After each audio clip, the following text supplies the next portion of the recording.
अस्सलाम वालेकुम, मैं हूं आपका होस्ट वक्कास असगर। दोस्तों, इस वीडियो को देखने के बाद आप इस बात का अंदाज़ा लगा सकोगे कि आप इस दुनिया के फिटेस्ट इंसान हो या नहीं हो। अगर फिटेस्ट पर्सन हो तो दुनिया की कोई भी डिफेंसिव फोर्स, कोई भी कंपनी आपको फिज़िकली और मेडिकली अनफिट नहीं कर सकती। पाकिस्तान आर्मी का फिज़िकली और मेडिकली फ़िटनेस का जो चेक करने का क्राइटेरिया है, उस हवाले से अगर आप पूरा उतरते हो तो दुनिया की कोई और फोर्स, कोई और कंपनी आपको अनफिट नहीं कर सकेगी, क्योंकि सबसे बेहतरीन जो क्राइटेरिया वो पाकिस्तान आर्मी का, पाकिस्तान फोर्सेस का है।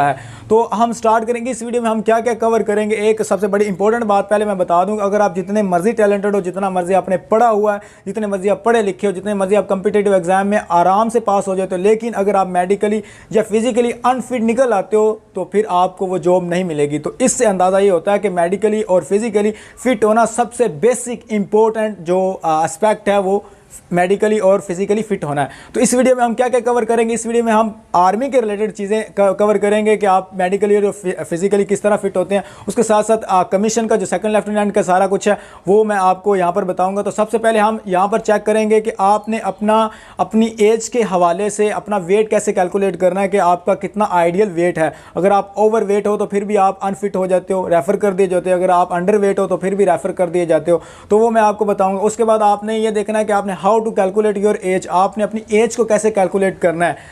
तो एज को भी कैलकुलेट आपने करना है। आपकी जितनी इस वक्त एज बन रही है वो एग्जैक्ट एज नहीं है आपका, क्योंकि क्राइटेरिया उन्होंने ये बताया कि 17 से ज़्यादा 17 से लेकर आपका 22 साल तक, आपकी 17 से 22 साल तक जो आपकी एज होनी चाहिए। लेकिन आपने उसको चेक कैसे करना है कि आपकी जो एज कम है या आपकी एज ज़्यादा है, वो इस वीडियो में बताऊंगा। उसके बाद मैं बताऊंगा कि आपने जो रजिस्ट्रेशन करवा लिया तो उसकी स्लिप क्यों नहीं आ रही। उसके बाद हम होप सर्टिफिकेट की बात करेंगे। तो सबसे पहले हम बात कर लेते हैं कि अपना जो वेट है, आइडियल वेट, वो कैसे चेक करना है। तो आपको ये आप साइट पे मैंने वेबसाइट का जो लिंक है डिस्क्रिप्शन में दे दिया, आप वहाँ पर क्लिक करेंगे तो ये आपको इंटरफेस देखने को मिलेगा। यहाँ पर आपने सबसे पहले अपना वेट और उसके बाद IBS लिखा हो उसको आपने क्लिक करना, kg पे कन्वर्ट कर देना। उसके बाद आपने अपना कद कितने फीट है, 5 फीट मेरा है तो उसके बाद 7 इंच नीचे इंच लिख देना, नीचे 2 पोर्शन वो खाली छोड़ देने हैं। तो उसको आप क्लिक करोगे तो आपको बता देगा कि आप नॉर्मेलिटी के क्राइटेरिया को फुलफिल करते हो, आपका वेट आइडियल है या नहीं है।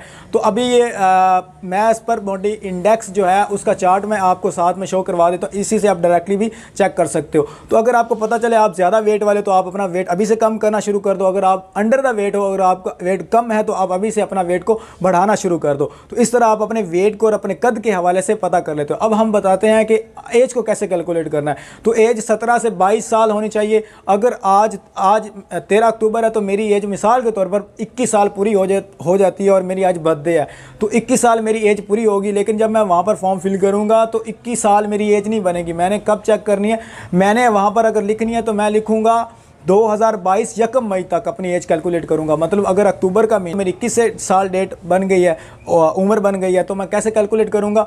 तो अक्टूबर, नवंबर, दिसंबर, जनवरी, फरवरी, मार्च, अप्रैल और मई, यानी कि ये 7 माह नहीं, मई को निकाल दें, 1 मई बनता है ना, तो ये तो मंथ अभी आना है, तो 6 माह, यानी कि मेरी कितने उम्र बनेगी। अभी अगर 21 साल है तो 21 साल 6 माह मेरी एग्जैक्ट उम्र बनेगी आर्मी के लिहाज से। और जितने ऊपर दिन बन रहे हैं, मिसाल के तौर पर अब 13 अक्टूबर है तो आप दिन गिन लें, क्योंकि 31 का डेज़ का ये मंथ है, तो कितने दिन ऊपर, यानी कि 6 माह और इतने दिन मेरी एज बनती है। तो इस हवाले से अगर आपकी 17 साल पूरी बन रही है तो आप कर सकते हो अप्लाई। अगर आपकी 22 साल हो गई है, 22 साल 3 माह भी बन जाती है, अगर 1 मई तक 22 साल 3 माह भी हो जाए तो आप अप्लाई कर सकते हो, क्योंकि 3 माह तक रिलैक्सेशन होती है। उसके बाद हम बात कर लेते हैं रजिस्ट्रेशन की। जिन्होंने रजिस्ट्रेशन करवा ली है तो उनके बारे में यह है कि उनकी पेंडिंग अप्रूवल आ रही होगी या पेंडिंग हो रही होगी कि आपकी रोल नंबर स्लिप, तो आप 10 से 12 दिन वेट करें, आपकी अप्रूव हो जाएगी।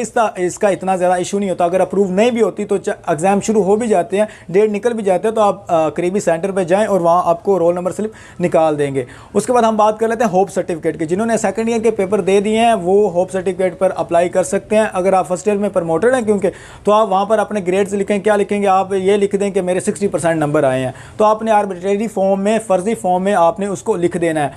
और क्या पता अभी ऑप्शन डिलीट कर दें होप सर्टिफिकेट का और कंप्लीटेड FSC का ही ऑप्शन आ जाए। तो ये आज का सारा कुछ था।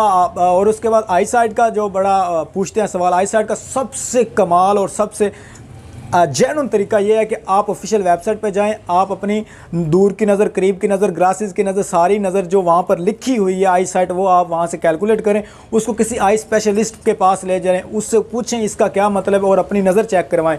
फिर वो आपको बता देगा कि आप इस क्राइटेरिया पर फुलफ़िल होते हो कि नहीं। मैं इधर डायरेक्ट बताऊँ ना, मैं आपको समझा सकता हूँ और ना आप उसको अच्छे तरीके से समझोगे। तो यहाँ तक थी आज की वीडियो। और इसके बाद आपको बताता चलो, अगर आप मेडिकली अनफिट निकल आते हो तो आपने उस जो आपको यहाँ पर एंड पे एक वीडियो भी शो में करवा दूंगा, जो मैंने आर्मी के हवाले से एक प्रैक्टिकली परफॉर्म करके दिखाया था। आपका कैरिंग फ्लैट जो होता है और उसके बाद आपका नी नोकिंग वगैरह सारे मसले मैंने डिस्कस किए हैं, आप वो वीडियो देख लें प्रैक्टिकली। तो अगर और उसके बाद आप कंसर्न करें, अगर आपको कोई मसला बनता है तो आप मुझे क्वेश्चन यहाँ पर पोस्ट कर दें, कमेंट कर दें, और उसके बाद आप किसी और के पास चले जाएं जो कि डॉक्टर है, उससे पूछें कि इसको मसले को क्या लें। तो ये सारी चीज़ें आप पहले ही देख लें ताकि आपको बाद में रेफ़र ना किया जाए और आप बाद में धक्के ना खाते फिरो CMH। ठीक है, तो ये सारा कुछ आप पहले अपने आप को फिट करके जाओ। तो आई होप कि सब रिकमेंड हो। तो मुझे दीजिए इजाज़त। अल्लाह हाफिज़।